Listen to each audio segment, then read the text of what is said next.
ये तस्वीरें इस वक्त आप देख रहे हैं, प्रेस कॉन्फ्रेंस शुरू हो रही है। यहीं की लाइव तस्वीरें इस वक्त आपको दिखा रहे हैं। इंदौर टू भोपाल पर भोपाल में अर्चना की बरामदगी और बाइट शुरू कर दी जाए या आप लोगों को कुछ जानना है? मैं सबसे पूछ लेता हूँ, आप लोगों को सीधा बाइट चाहिए है या कुछ ब्रीफ पहले कर दूं? पहले आप ब्रीफ कर दीजिए।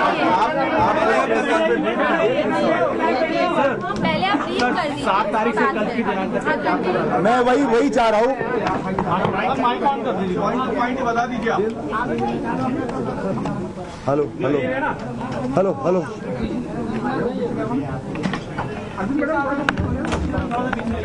हेलो हेलो हेलो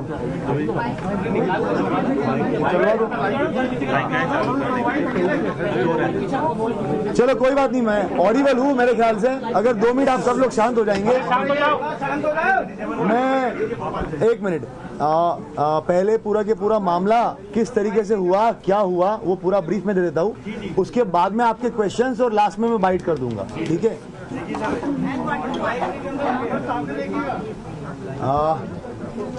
आप सब लोगों को जानकारी, एक सेकंड, आप सब लोगों को जानकारी में है कि 7 और 8 के दरमियान रात्रि जो है इंदौर बिलासपुर ट्रेन के अंदर से एक अर्चना तिवारी नाम की युवती जो B3 AC कोच में थी, वहां से वो लापता हो गई। जब से मिसिंग रिपोर्ट कायम हुई है उसी दिन से हम लोग जो है वो उस लड़की को ढूंढ रहे हैं, मगर उसके बावजूद जो है लगभग 10 से 11-12 दिन तक हम लोगों को वो ढूंढने के बाद में आज फाइनली नेपाल बॉर्डर से लड़की को बरामद किया गया है। मामला कुछ इस प्रकार है कि अर्चना तिवारी नामक लड़की जो है ये कटनी की रहने वाली है। वहां से उसने अपना ग्रेजुएशन कंप्लीट किया हुआ है। वहां पर ये जो है वो स्टूडेंट छात्रा, नेता छात्रा वगैरह भी रही हुई है NSUI से। उसके बाद में फिर ये 2 साल तक जो है वो जबलपुर में प्रैक्टिस करती थी एडवोकेट की। उसके बाद इंदौर में ये पिछले 1 साल से एडवोकेट की वकालत कर रही थी। इसी दरमियान जो है इसके परिवार वालों की तरफ से लगातार इसको रिश्ते वगैरह आ रहे थे जिसमें इसको शादी नहीं करनी थी। लगभग 3 से 4-5 शादी के प्रपोजल आने के बाद में कुछ इश्यूज हुए, शादियां टूटी या उसको नहीं करना था, उसने ना बोल दिया।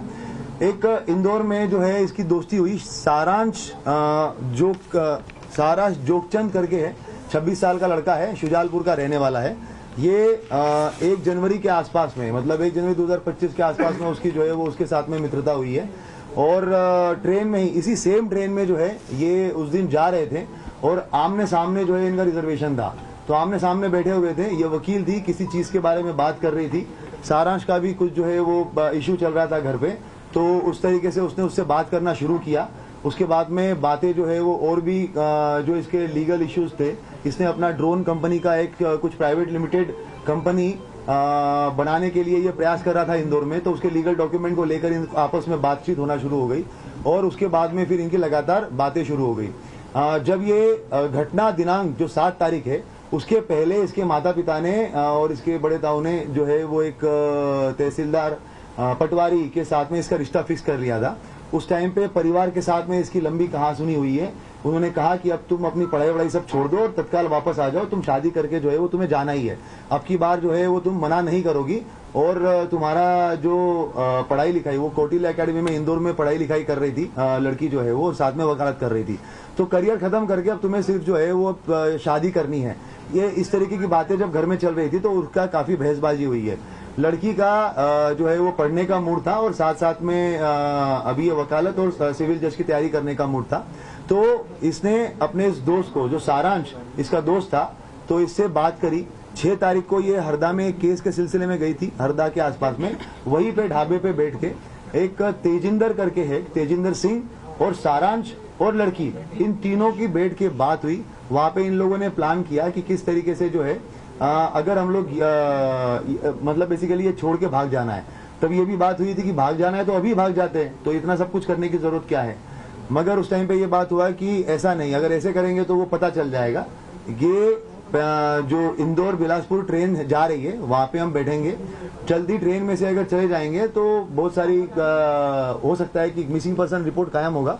मिसिंग, क्योंकि वो खुद भी एडवोकेट थी, वो ये जानती थी कि भाई GRP में मामला कायम होगा और वहां पर बहुत ज्यादा ये मिसिंग पर्सन वगैरह जो है वो ऐसे होते रहते हैं, तो हो सकता है कि वो मामला जो है वो ऐसे ही निकल जाए और उसके बाद में हम लोग जो है वो अपनी अलग आइडेंटिटी से अपनी अगली लाइफ स्टार्ट कर, मतलब मैं अपनी अगली लाइफ स्टार्ट कर लूंगी। इस तरीके से इन लोगों ने प्लान बनाया। तेजिंदर जो है ये एक गाड़ी चलाने वाला ड्राइवर था। ये इसके संपर्क में जो है वो पिछले लगभग 3-4 महीने से आया हुआ था। तेजिंदर जो है वो सारांश के थ्रू इसके संपर्क में आया था। ये कहीं पे भी जाना जाती थी, माहेश्वर या बाकी जब जगहों पे, तो ये तेजिंदर के साथ में ही जाती थी, तो तब से इसको जानती थी। ये इटारसी रेलवे स्टेशन के पास में रहता था। तो इनकी बात हुई कि कहां पर सीसीटीवी कैमरे नहीं है। तो तेजिंदर ने बताया कि इटारसी रेलवे स्टेशन जो है वो मैं बहुत अच्छे से जानता हूँ, वहां पर जहाँ पे कैमरे नहीं है वहां से मैं इसको लेके चला जाऊंगा। तो ये डिसाइड हुआ कि ये इंदौर से बैठेगी। उसके बाद में फिर जब ये ट्रेन में बैठी है तो इसने सारांश को फोन किया है। कपड़े जो है वो सारांश शुजालपुर में रहने वाला है सारांश, और इंदौर में अप डाउन करता है। वहां से ये कपड़े खरीद के लेके आया उसके।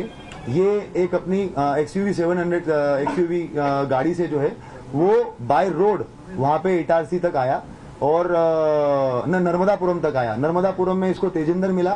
तेजिंदर के साथ में इसने उसको कपड़े दिए। तेजिंदर जो है वो नर्मदापुरम में ट्रेन में बैठा हुआ है। ट्रेन में बैठने के बाद में इसने लड़की को कपड़े दिए।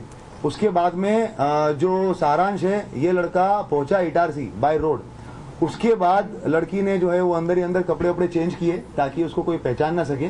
उसके बाद में ये A2 B3 कोच में ये थी, मगर ये A2 कोच से अलग से बाहर निकली इटारसी में। इटारसी में ऐसे बाहर निकली कि क्योंकि तेजिंदर को पूरा पता था कि कैमरे का सिस्टम कहाँ पे है और कहाँ पे नहीं है, तो आउटर एरिया में इसने जो है वो लड़की को उतारा और वहां से उसको लेके चला गया। और बाहर जो है वो सारांश वेट कर रहा था। सारांश वेट कर रहा था तो वहां पर उसने जो है वो लड़की को लेके जाकर सारांश को दे दिया। लड़की ने अपने मोबाइल और घड़ी जो है वो तेजिंदर को दे दी और बता दिया कि भाई इसको जो है ये आपका बागतवा और मिडघाट वाला जो एरिया है उस तरफ कहीं तो फिकवा देना, ताकि ये बात हो जाएगी। तेजिंदर से उसने ये भी बात की थी कि हम लोग 3-4 लड़कों